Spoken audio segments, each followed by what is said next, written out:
Welcome to the Community Development Podcast, a podcast dedicated to community development practice and approaches, sharing our learning and connecting the workforce. My name is Russell.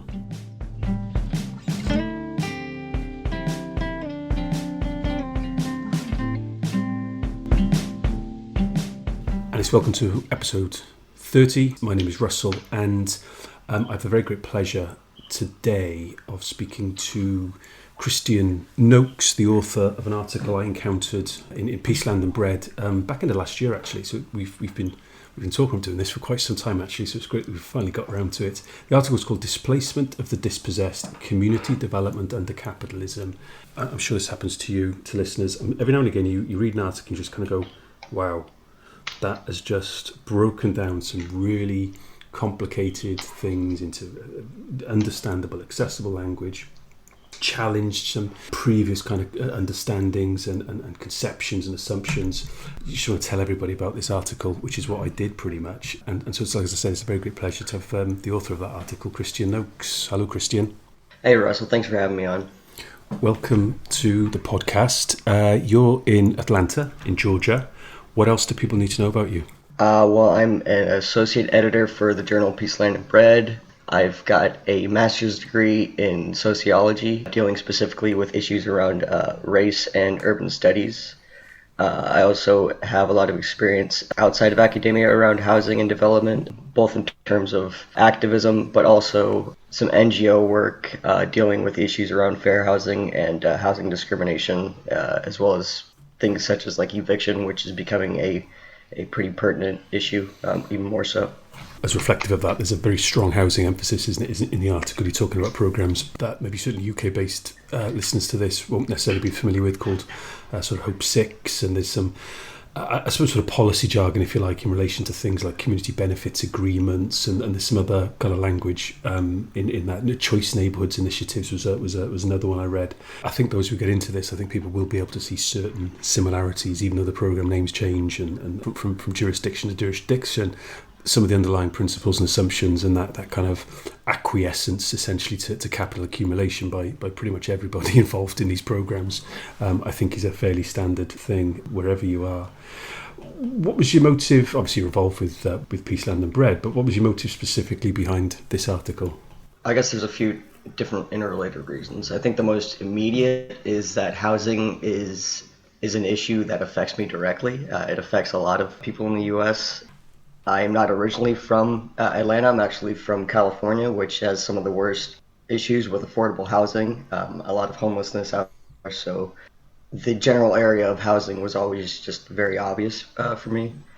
But I also, within my studies, I tend to focus a lot on sort of the intersections between political economy and ideology. And that's sort of how I tried to get at the issue of gentrification in this paper. And that's the headline sort of word then, I suppose, in respect of sort of like an entry point then into what we're trying to summarise then in terms of the paper. It's not a lengthy paper. I think the top of the job, which I think is always a very helpful thing to put when you read it online stuff. It says it's a 19-minute read, and and the time flies by when you're reading it. As I said, I absolutely loved it. Gentrification is a word that you are particularly skewering. I think it's fair to say. It's interesting you used the word immediate a moment ago, is that because when I read it, I sensed there's an urgency behind this article. It wasn't just a reflective, it's thoughtful, but not in a reflective sort of way. There really felt to me this urgency to get some stuff off your chest, as it were, but that says, hang on a minute, that this word has just been, for far too long, has just been left unchallenged, uncritiqued, and even worse, dressed up as a very positive, or there's other terms used in which to obscure the negative impact that the processes of gentrification have. Would that be right? That urgency is there? Oh, absolutely. And in terms of your last point with sort of covering it up, I feel like generally we've gone through time. Maybe it's different over there, but we sort of passed this time where we're trying to battle this idea of gentrification, whether or not it's positive. And now I feel like a lot of developers aren't trying to play that card. Now they're just saying it's community reinvestment, which brings up a whole lot of issues as far as what their definition of community is. Yeah. So Yeah, and there's long been that trend of let's just tag the word community onto something and it immediately just softens and is designed to make something appeal and to be more palatable. One of the things that you say early on in the article is this sense that a key part of the process by which gentrification happens or is encouraged to happen is the stigmatization, this territorial stigmatization. It's in simple terms, an area and its inhabitants, its people get run down. They get tarnished and reputationally criticised and all of those sorts of things. Is that almost a prerequisite for gentrification, or is it just a byproduct of it? Oh, I definitely think it's a prerequisite. Not to say that it's necessarily like the developers are creating these things. It's kind of bigger than that. It tends to tie into larger ideas that a society has around, say, race or ethnicity, class, of course, but the specifics can change, I guess, in context. But areas of disadvantage will tend to be portrayed as lazy, as feckless, as work shy, as permissive, and all of those sorts of things. And certainly other working class communities that I'm familiar with, certainly ones that will have much more ethnically diverse makeup. Again, those similar sorts of labels tend to get applied to them. Is that designed as a way to appeal to the silent masses then, if you like, within a local area or a constructive constituency of the democracy? It's just a way of buying their approval to do something, that sense that something must be done, and therefore let's have these programs that are publicly funded to the tunes of billions of pounds or dollars. Or is it in more a way targeting the actual individuals themselves? Because to me, these people, as you point out in the paper, in the article, these people they're almost immaterial because they're not really seen as people. So I wouldn't necessarily say that developers are like going out there and like, let's try to stigmatize this area so we can get money. I think it's much bigger than that and spans generations often. But what developers do, they come in and see that opportunity to, get the highest amount of profit, which is one of the core assumptions or drivers of capitalism, is that it's not just about getting a profit, it's about getting the highest profit possible. Yeah. And so with territorial stigmatization, that tells everybody in society, stay away, only particular people should be there. So that means that you get a lot of people that are avoiding it, including like lending institutions. So that actually leads to divestment, which just compounds all the issues of working class communities.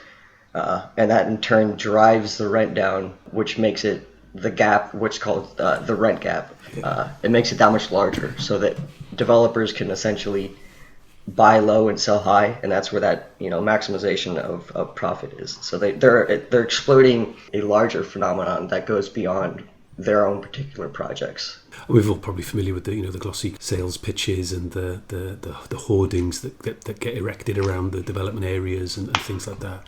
All very much use the same sort of bland sort of marketing sort of spiel, but they build on what tends to be a much wider, as you say, perception of certain communities and certain areas that you can probably just find even with a very cursory analysis of local media of how these things are portrayed in terms of maybe crime and environment and things like that, economy certainly. So this term divestment, you've touched on it there, because I think there's a sense, isn't it, that when we're talking about maximising profit, there's about trying to push that upper line in terms of the rent gap ever higher. But the term divestment is really key, because for the developers, they can maximise the profit by just lowering the bottom line, then, as it were, of that rent gap. And I think for most people, that, with maybe even limited understanding of economics, that's probably quite a helpful thing to point out. They're actively interested in and invested in pushing some of those rent controls down, and thus able to maximise that rent gap. Have I understood that correctly? Yeah. So how does divestment happen then in practical terms? What would that mean, or might that look like for somebody listening to this? Still a little bit lay, or a little bit lacking in confidence with some of these economic sort of terms and processes? Yeah. So we have over here a practice that's known as redlining, and this was historically it started because the Federal Housing Association, I believe, I could be getting that wrong, actually drew up these maps in different cities to where they actually said, okay, these are the areas that you should loan to, these are the areas that maybe you want to do a little less lending, and then the areas, which is where the term redlining comes from, they were outlined in red, most often black communities or other communities of color. And these were the ones that the banks just completely stood away from. So working class communities, I mean, to be able to get the certain amount of money, not only just to own, but also to like live in a lot of these cities, it takes lending institutions often. So this meant there was really no lending sort of ladder for people to climb up economically, but also with the banks also came all these other institutions that fled the areas and leaving, what was still there to be sort of dilapidated. And so is that lending of a commercial nature as well as for personal domestic use as well? Yes. So that people can't invest in their businesses, so it creates this sense of perpetual decline and areas that perpetually sort of run down then, in inverted commas. Yeah, and that of course affects the interrelated issue of work. Being able to find work in these areas, it has become increasingly more difficult. Yeah. And so something must be done, and that something must be these projects and schemes that are, again, developers will have their objectives in mind, but then you might have a range of sort of social programs as well that might be part or fully funded by the state, by the government, or whatever tier. We're not as federalised in the same sense in the UK as you are in the US, but all too often this sense that we must have some sort of physical renewal, some physical investment, physical regeneration, these terms which we'll all be incredibly familiar with, at least having heard them, but not necessarily critiqued them fully and deeply enough. Again, this sense that gentrification and some of the terms used to mask the impact that it has is a necessary development, not an ideal, not a helpful, but it's almost mandatory. Is that the case? Oh yeah, I totally agree with that. And I think one thing that it does is it doesn't gain the consent completely of these working class areas, because if you're getting displaced, it's very obvious what's happening. Yeah. It gets the consent of segments of it, and actually fractures the community. So. And it could be that these people maybe get sort of places at the table, so to speak, but there's very little power influence that comes with it. And you think back to Arnstein's called a ladder of participation. It's just a way of massaging, local populaces, of course. But it's a pretty damning sentence. I've got it in front of me. The process is thereby reduced to a series of market signals, in inverted commas, in which stigma justifies divestment and divestment justifies gentrification. This kind of sad inevitability of it, but almost this sort of lack of imagination, or lack of a will, then I suppose, actually more than imagination, that things can be done in any other way. To challenge these things is outside of that whole kind of neoliberal paradigm, isn't it? There is no alternative. This is how it must be done, that market logic. Absolutely, and it really is. I don't know if it's a term that you all use over there, but ecological urbanism, which is essentially runs on this idea that all these processes are just natural, and that it's just sort of, you put one thing in one end and then you get something else out at the other end, and it's always the same. And that totally obscures the role of institutions. So where do supposedly public interest bodies lie in all of this? Where are our elected members? We would call them local authorities, councils, but it could be city councils, local mayors. Are they not there to represent our interests in these processes? On paper, of course they do. That's what their job is. But I think the issue is when you start to conflate business interests and the interests of developers, market interests in general, conflating that with the community, which, if you really get down to it, especially with gentrification, where it's something that actually destroys the community, they're so fundamentally at odds. So that takes a lot of ideology, a lot of masking to actually obscure the antagonism between those two. Yeah. I think what's interesting as well is the way in which, and again, you set this out ever so well and ever so clearly and understand and sort of accessibly for people. Again, these neoliberal conceptions of individualism, we're all familiar with us, with certain urban areas choked with traffic, choked with pollution because there's one person in their little metal box driving into the city centre or the CBD or whatever it might be, not interacting with one another on public forms of transport. There's people doing that as well, I do grant you. But the fact that these people are replaceable actually it doesn't matter if these people move out of the area because someone else is going to come in, because we're going to make it attractive for them to do so, and we'll invest in the marketing spiel and all the rest of it. But what happens, and again there's clear racial element to this, is I think what's really quite tragic is that the fact that the displacement doesn't happen en masse. It's not a group of people all being displaced to another area where they then settle. It's this continued atomizing impact, is that communities get broken down because the people that formed them and invested in them, for want of a better word, sort of scattered to other parts of that wider area. So there's those ties that bind those people within a locality, and I suppose I'm focusing more on geography, the communities of place and of geography necessarily than of interest and shared characteristics, but there's clearly that as well. Really, really hard to rebuild when people are maybe dispersed to other areas. That impact on those social networks is massively harmful. Oh, absolutely. And I think it kind of is reflective, again, like you said, a very atomized understanding of community. So say you have a group of people, it's treated as if you take away half of those people, then you still have community. Whereas the sort of definition that I use and that I think a lot of more progressive community developers prefer is that community is sort of that constellation of social relations in and of itself. So if you break that up, then you're automatically doing damage to the community, despite what developers may say that they're doing these things for the community. Yeah. Use the term colonial a lot in the article. That's a term. I did a podcast with a gentleman called Michael Barkman in Winnipeg back last year, and ostensibly him and I were getting together to discuss some of we sort of early in the pandemic, some of the responses and approaches that were being adopted by people who do community development to the pandemic. And what I spoke to a few different people, different scales. Clearly, he was based in Winnipeg, but had a remit for Manitoba, which is a vast province. And he used the term colonialism quite a lot, and that's not a term that we over here use a lot in community development, and maybe we should, I don't know. But what was interesting, and I've said this elsewhere in other outlets, is that as he's using that term, it's holding up a mirror very acutely to my white Britishness, as the originators for much of those settlers over there, those colonisers in his part of Canada. So I suppose the C word in this respect is a difficult word for us to kind of get our head around and to interpret. What do you mean by it in the context of this article and gentrification? Yeah, I suppose I kind of use it a bit allegorical, or maybe like in a more literary sense rather than like literal. And that's because there are like some really fundamental similarities.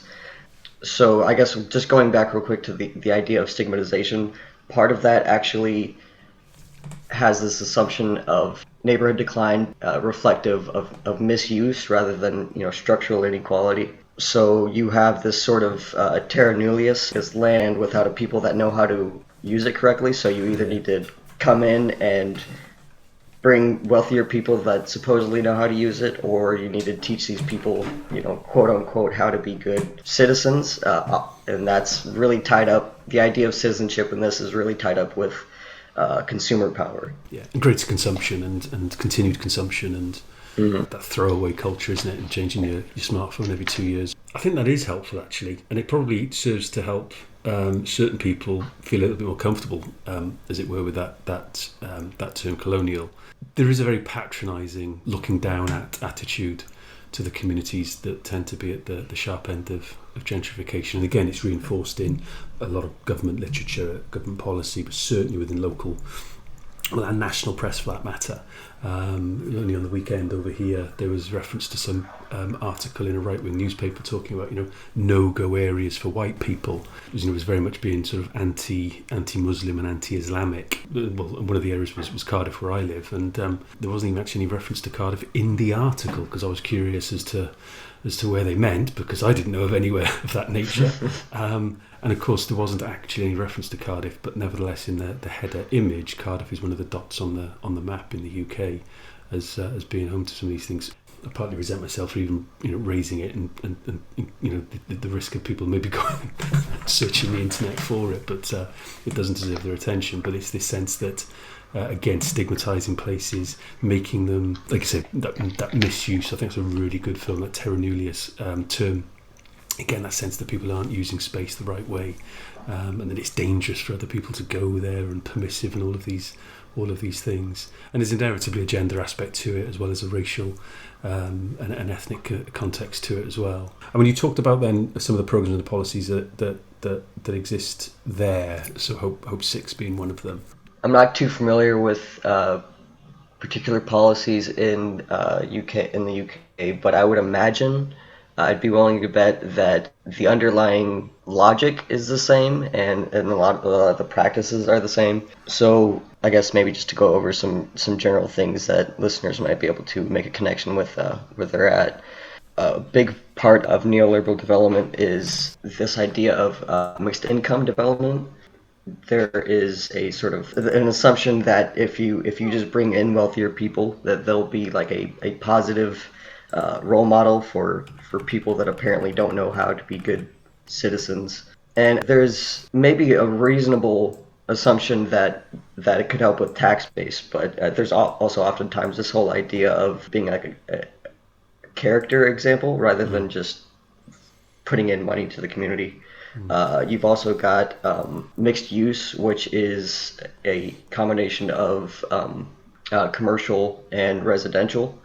So that again, that if you have these residential areas, it's again conflating this whole business interest with community interest. So it's sort of like a trickle-down economics understanding that, like, if businesses do good, then everyone's going to do good, And of course, all of these are, like neoliberalism in general, they're all focused on market-based solutions rather than confronting structural inequality that actually creates these issues.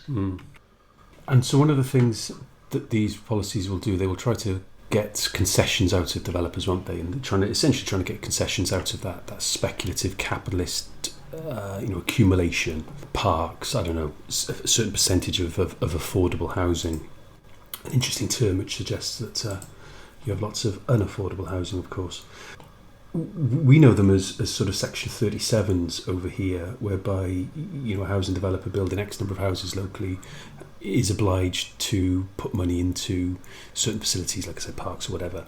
What's often the case is that the local authorities tend to backtrack. So even and any number of examples, and certainly Cardiff, where I live, has thrown this up to be the case.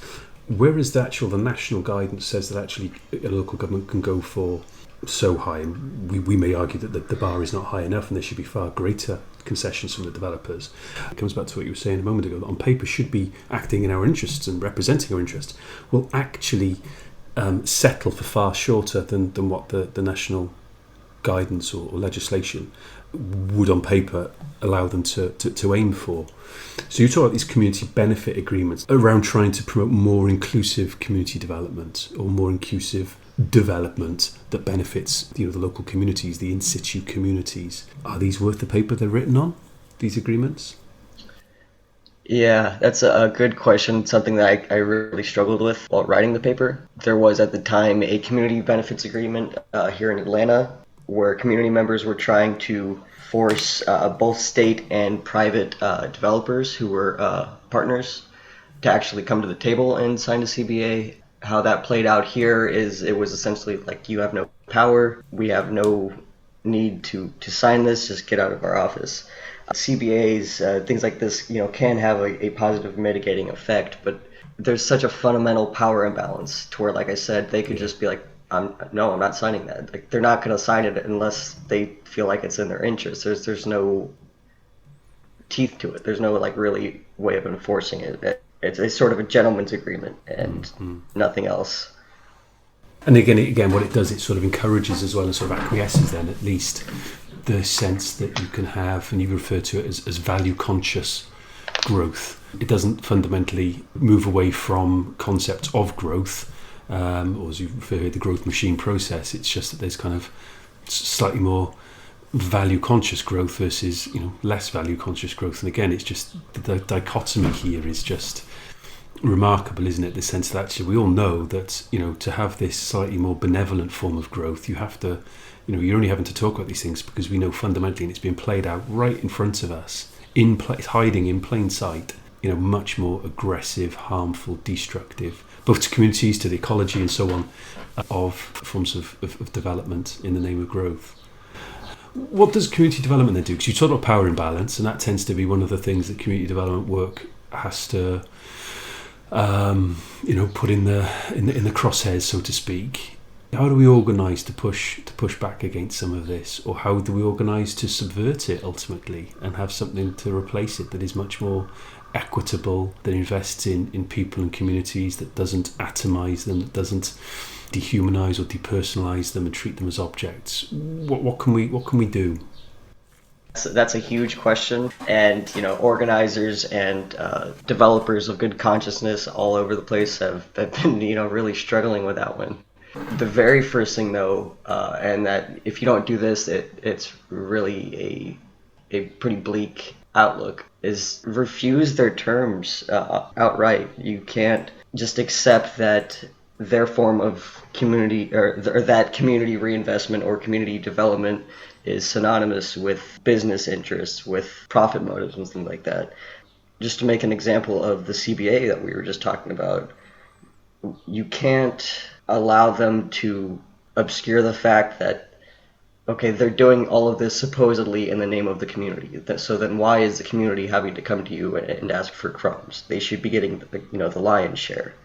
I wish I had all the answers as far as how to be an effective organizer or decent community developer, but I think if you don't have that right at the outset, then it's bound to get very confusing, very fractured, to where you have parts of the community really battling each other, some of them in line with the interest of business. I think you're absolutely right in terms of the use of the language. If language wasn't important, they wouldn't be spending huge sums of money on trying to get us to use their terminologies or to not challenge and critique their terminologies. And, for me, I think certainly when it comes to this sense, and David Harvey writes a lot about it, David Graeber did as well, around much missed late David Graeber, this sense that the market operates by its own logic. It's one of the greatest myths, isn't it? And sort of magic tricks, if you like, that it plays. It is not that the state apparatus and governments aren't just propping up markets left, right, and centre. And we've seen this again played out in plain sight in this last few years with respect to financial crashes and bank bailouts, and literally in the case of the last few years with sort of what we call furlough over here. I don't know whether you had it over there, but the sense that basically the government would pay you to not go to work during the pandemic in order to keep society safe. But this sense that the people whose roles on paper are to represent and protect our interests as citizens, as communities, they are actually more or less in cahoots with these forces of capital accumulation. I think the starting point for this is one of Saul Alinsky's 13 rules. Pick the target, freeze it, personalise it, polarise it. It was his 13th. Actually point out that this is what the authorities are doing. And yes, developers, most of us will have very low expectations of them, frankly, but that actually the people who are enabling it, the people who are acquiescing to it, and some of them might actually be more locally as well, not in positions of elected responsibility and power, is a very valid exercise to do. But I don't have all of the answers any more than you do, sadly. But I think writing the article as you have done is a necessary step. And like I said, I'll try and do my best to get it onto the radar of as many people as possible. I think it absolutely deserves to be read, and it's not just for an American audience. It certainly has massive resonance outside of the US. Towards the conclusion of it, there were several things that you talked about, sort of rent strikes, for example. And the organising of rent strikes is one step, for example. But there was also this other which I'm kind of interested in, around tenants can and should organise under capitalism to resist both neglect and displacement. And I think that sense of neglect, if I understand, I think what you're talking about, isn't just physical in nature. It's investment in social infrastructure, it's investment in things like schools and health facilities, and not centralising things that are 7 bus journeys away from people who don't have a car to get to hospital appointments, and so on. Have I understood that correctly in the context of your article? Oh yeah, absolutely. And actually, that that neglect side is really on the stigmatization side, and the other with this displacement is on the gentrification side. So it's about communities finding a way not to get stuck in between those two poles, to where it seems like you either have to choose one or the other. There needs to be an actual answer for communities. Yes, so you're absolutely right. That emphasis is fairly clear. It's not a one or the other. It is about focus on the both. And I suppose as well, coming back to Alinsky, isn't it? It's around how do you maintain the constant pressure on both of those targets and both of those sort of processes then as well, I guess. It's incredibly hard. So final point, for you, a large part of the solution is the building of socialism. And an investment or reinvestment in what you call concepts of social relations and collective well-being, rather than the atomistic conception of community as a mere sum of interchangeable, quantifiable property. So it's investing in those relations, those networks, those ties, even if those are maybe around things that we might not agree with because of one's faith, because of ethical values, judgments, and etc., etc. That form of socialism is important, isn't it? Because people are having the autonomy to do those things. This isn't around sanctioning behaviours and mandating how people interrelate and how they build those networks. Because all too often I see that as well, even in more, as I said, benevolent policy. Yeah, absolutely. Really, when you get down to it, it's a question of finding a way to empower these communities so that they're not having to go sort of hat in hand to the state or to the developers, and that they can actually set the terms for these things. Yeah. If people want to keep in touch with you, want to read any more of your writings, what would be the best way of doing that? Most of my work you can find on Peace, Land, and Bread. So the website is peacelandbread.com. I'm on Twitter, though I'm not very active. I believe my handle is @comrade_cricket, or you can email the editors at Peace, Land, and Bread. I believe that email should be up on the website. So yeah, if you want to get in contact with me, that might be the best way. But otherwise, I hope readers check out Peace, Land, and Bread. I can confirm that is your Twitter handle because I've got it in front of me. Okay. And I think Peace, Land and Bread itself is also worth checking out and following as well. It's PLB Magazine, PLB as in Peace, Land and Bread, PLB Magazine. Is it only available digitally, or is it available in print as well, or is it only certain selected items available online? How does that sort of work? Oh no, we do print. It tends to be that when we release an issue, the digital will come out immediately, and then we'll struggle with the printers to actually get the printout, but it usually lags a little bit behind. But yeah, we do offer them both digitally and in print. What is it just American focus, or is it as an international focus, or what? Oh no, yeah, it's international. I believe actually the person Sam, who I want to say showed you my article, is actually another editor on it. So we're international. I've only really skimmed the surface of what's available to get involved with. It was Samuel Parry, native of Cardiff in Wales as well, and I was grateful for him for doing that as well. So as I said, please go out and read it. I'd just like to thank you for having me on and getting a chance to get my work out there and to have what's been really a great conversation.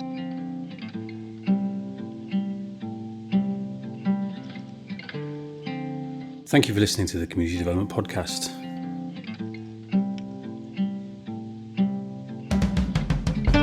You can follow the podcast on Twitter at comdevt podcast, COMMDEVT podcast. And to support the podcast and help it share learning, connect the workforce, and raise the profile and the merits of community development approaches, why not become a Patreon at patreon.com/the CD podcast.